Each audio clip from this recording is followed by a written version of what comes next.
ಇವಾಗ ನಾನು ಹೇಳ್ತಾ ಇರ್ತೀನಿ ಪುಲ್ವಾಮಾ ದಾಳಿ, ನಾನು ಹೇಳ್ತಾ ಇರೋದು ಸಂಸತ್ ಮೇಲೆ ದಾಳಿ ಆಗಿದ್ದು ಯಾವಾಗಿಂದ್ರ ಯಾವ ಕಾಂಗ್ರೆಸ್ ಅಧಿಕಾರದಾಗ ಸಂಸತ್ ಮೇಲೆ ದಾಳಿ ಆಗೈತೆ ಹೇಳಿ?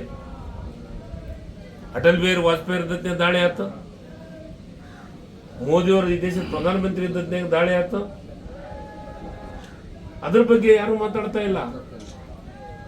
ದಾಳಿ ಯಾಕಾತು ಸರ್? ಕೈವಾಡ ನಾನು ಅದನ್ನೇ ಕೇಳ್ತಾ ಇರೋದು. ಇವ್ರಿಗೆ ಬರೇ ಮಂದಿರಗಳನ್ನು ಕಟ್ಟಿದ್ರೆ ದೇಶ ಉದ್ಧಾರಕ್ಕೆ ಸಾಧ್ಯ ಇಲ್ಲ. ಈ ದೇಶದ ಕಟ್ಟ ಕಡೆ ಮನುಷ್ಯ, ಈ ದೇಶದ ಕಟ್ಟ ಕಡೆ ಬಡವನ ಬಗ್ಗೆ ಯೋಜನೆಗಳನ್ನು ರೂಪಿಸಿದ್ರೆ ಮಾತ್ರ ಈ ದೇಶ ಅಭಿವೃದ್ಧಿ ಆಗಕ್ಕೆ ಸಾಧ್ಯ. ಗರೀಬಿ ಹಟಾವ್, ಬ್ಯಾಂಕ್ ರಾಷ್ಟ್ರೀಕರಣ, ಉಳುವವನೇ ಒಡೆಯ, ಇಂಥ ಯೋಜನೆ ಬಿಜೆಪಿಯವರಿಗೆ ತಾಕತ್ತಿದ್ರು ಒಂದು ಯೋಜನೆ ಹೇಳಿ ಸರ್. ನೀವೆಲ್ಲ ಮಾಡಿರ್ರಿ 2000